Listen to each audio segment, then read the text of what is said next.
Hello everyone, it's Rick Sispin back at Sphere, and I'm here with the final update, part 2 of the can rolls. It's for beginners. We're all learning how to roll these cans. These cans are very difficult and they're very problematic. In the other video, I told you guys to cut the tab off and the tongue with some scissors, just to cut it off. Or you could pull off the tab like this and just cut the tongue inside. And because what it does is that when you remove it, is that it creates a counterbalance. See, this is the tongue that you cut out. It's very easy. And it creates a counterbalance. It doesn't allow, you take away some weight and it allows the can to be more easily manipulated with your presence and your intention, just like a piece of foil. You want to remove as much weight as you want. But not only have I done that, that's in my other previous video. This is the one I used in my other video, and this one has the whole entire top completely cut off. And that took away a lot of weight, and I found out that it was even more lighter and more better. So I just used the scissors. I went in to the mouth hole and I cut the whole thing around like that, real close to the sides, and it made it more lighter and it made it more efficient to work with. But I didn't stop there. I got the top cut off and the bottom cut off, so now it's even more lighter. This one is lighter than this one, and this one is lighter than that one. So you remove more aluminum to allow the can to be more light as possible. But this is the thing, you have to be careful that when you're cutting out the tops, you might cut yourself a little bit. It's not that dangerous, but you might smash the can with your fingers when you're trying to adjust and get it, cutting it, because this is the piece that I took off the bottom, and this is the top that I took off the top right here that I had to cut around. So and you're not supposed to get too comfortable. Don't cut too, because then it's gonna cut this part right here. And with cans, a lot of people don't know is that these two ends right here are the only parts that really touch the tables. The center part is elevated. It's kind of at a bow. So the center, people think that the whole can touches the table, but it doesn't. It's these corners right here that touch the can and make it roll. That's the crazy thing, is that this part right here, at certain moments as it's rotating on the table, it does touch it, but most of the time this part doesn't, only this and this part. So removing weight allows it to be more effective. So what I'm going to do is I'm going to show the demonstration on the lightest one, and I'm going to use this plate right here. This is a regular plate, and this is Room Essentials plate, and it's plastic plate. And a regular one, and the reason why I got it is because it has a circular bottom like this regular plate. It's just like in the other video. So you get this one, get a Shasta one, 4-pack for $1 at the Dollar Tree, because the aluminum is more lighter.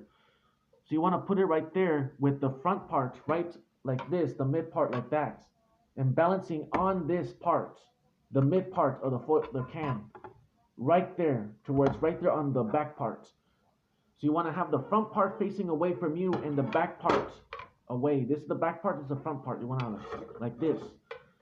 So you get it like this, and you work up close first, and then over time you work further away. So you put it balanced like that, and you give it a little flick, a little push. And then just work up close, get the momentum going. And there it goes, a little bit more better. And sometimes it falls off because it's light, so...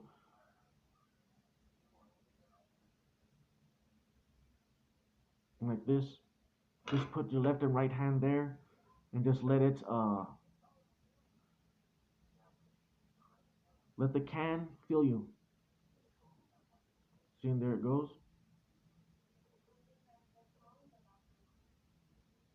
Up close first, and then later on far away. See how it's following the hands?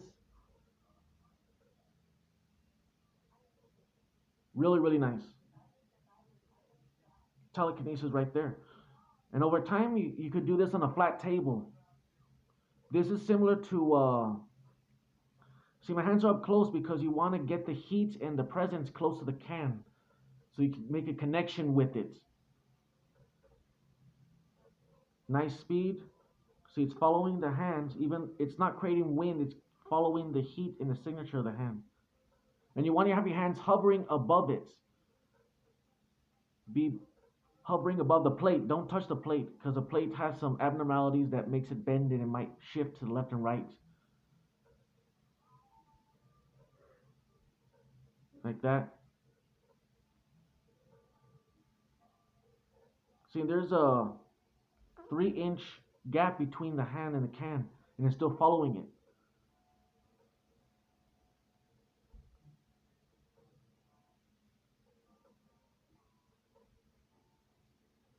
Like that. And you just keep on practicing like this. You could go on forever and ever and ever. And over time, your hand could go away, far away. And I recommend you guys doing this. Take your time. Don't rush yourself. Don't hurt yourself. And let me see if I can do this on the table. It's more easier now. And I can't do it that well because of the... See that right there? Real good.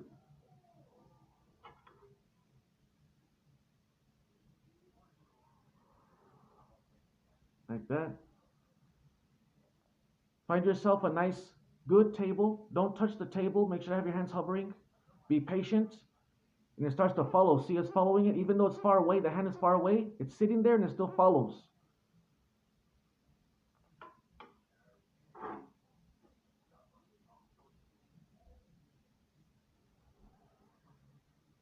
See?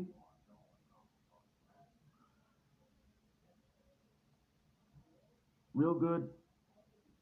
And still does it right there. And that's what it is. That over time you'll get better. Take care, guys. Keep practicing. You guys can do it. And be careful with the scissors. Be careful before you cut yourself. Have a